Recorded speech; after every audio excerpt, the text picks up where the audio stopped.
Creamer Media's Mining Weekly is speaking to Dr. Jane Olwoch, the Executive Director of SASSCAL, a Southern African body charged with developing green hydrogen in the region. Green Hydrogen Atlas for Southern Africa.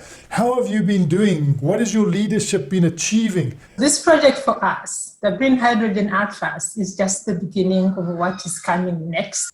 From SASSCAL's perspective, it's really one of those projects that has put us at the center stage of contributing to global goals. Looking at the Paris Agreement, reduction in greenhouse gas emission, looking at the Sustainable Development Goals. We have done a lot of work in the region in research on climate change and adaptive land management. We have a lot of products. We also have the automatic weather stations. We have so many students, but this one has really put us at the center of what we would like to achieve globally and in the long term, which is contributing to greenhouse gas emission reduction. We have gone through completion of the structure in SADC. So we have what we call the Regional Technical Committee. And these are high-level expertise in all the relevant fields: renewable energy, climate, land management, water resources, socio-economic. And we have set up this structure. In South Africa, for example, we are really honored to have DSI represented by Dr. Rebecca Masteremora on this committee. We have also recently adopted Dr. Suzak from the Hydrogen South Africa on this committee, and we're working very closely with the CSIR on the national committee. So we set up that technical committee. We have also completed setting up the national committees. These are the people that are going to collect data. In South Africa, again, I'll give an example. We have completed the national team, which is led by CSIR. In Namibia, you have completed the national teams, literally in all countries. And we have done engagements, of course, online engagements. So far, we have engaged with about 10 countries. We have engaged with Namibia, with Angola, with South Africa, with Zambia, with Botswana, with Zimbabwe. Last week, we engaged with Eswatini. So we are moving really fast. And as soon as we have these committees now, data collection starts. And when data collection starts step by step, we start validating and then going into the whole ultimate objective of production of the green hydrogen atlas. And what is it that Southern Africa has got that the world sees as being able to provide this green hydrogen? We have these immense resources of renewable energy. We have solar, we have wind, we have also water resources, although at the moment we are not accessing the sea, but there is a possibility we can. So we have resources which, according to you and me, we know we have not really tapped into them effectively. We keep on talking about potential of Southern Africa, potential of Africa. But surely Africa and Southern Africa, we cannot keep on talking about our potential.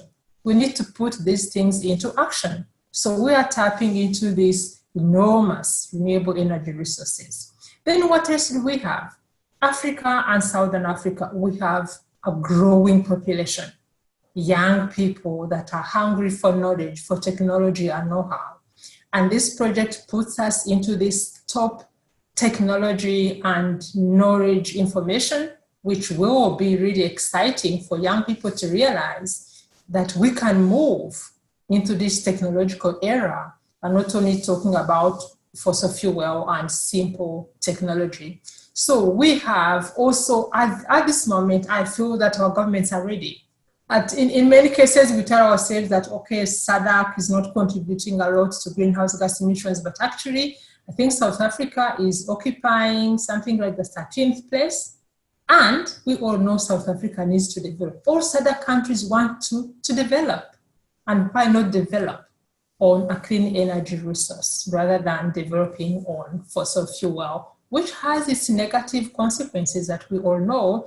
And we cannot really say that us being endowed in coal and oil has really brought development in the African continent. So we are hoping, and if we do it right, that actually green hydrogen will not only bring development, but also put us on a peace and security way that we have not seen happening in fossil fuel.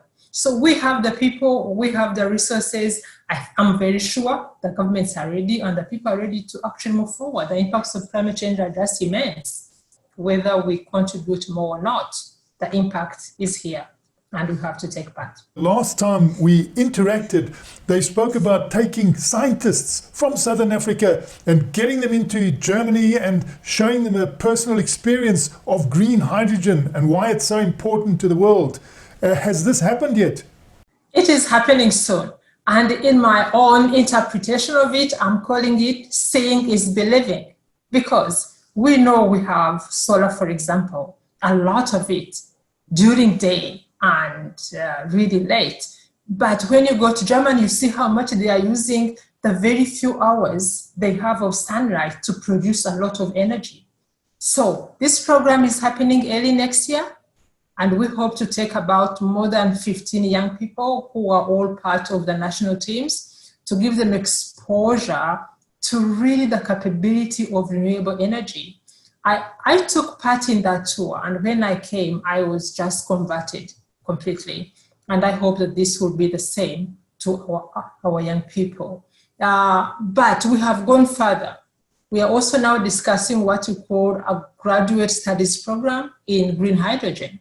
This is like a master's program or a PhD program, which is going to take students both from West Africa and Southern Africa, and we do different modules until we reach a thesis. So this is another way. So this program of the learning by doing is happening in February, March next year, but we also have a plan to have a whole program on green hydrogen. Really exciting for me because it means now we have young people that will sustain the projects that we are doing.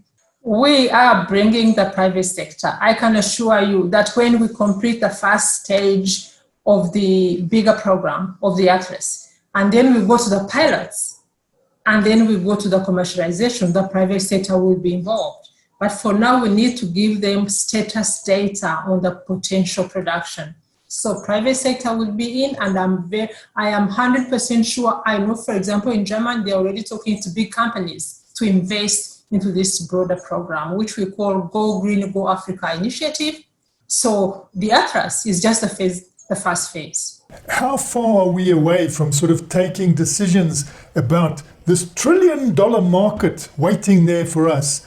How close are we to actually doing something about it? Is there any one move that's going to push us into that market? I think there are different moves at different levels. One move that we are definitely doing now is to provide the evidence that we have the potential. And then from there, we'll now start engaging different stakeholders.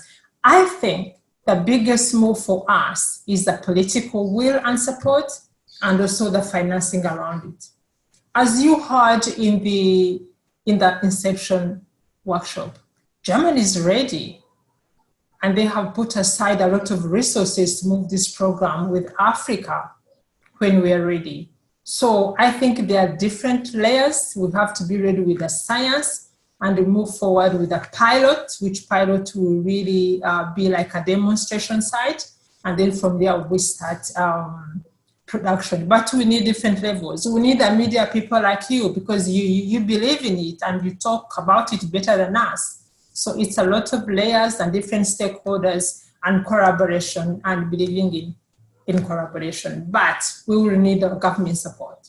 That was Dr. Jane Olwoch, the Executive Director of SASSCAL, which is developing a green hydrogen atlas Africa for Southern Africa.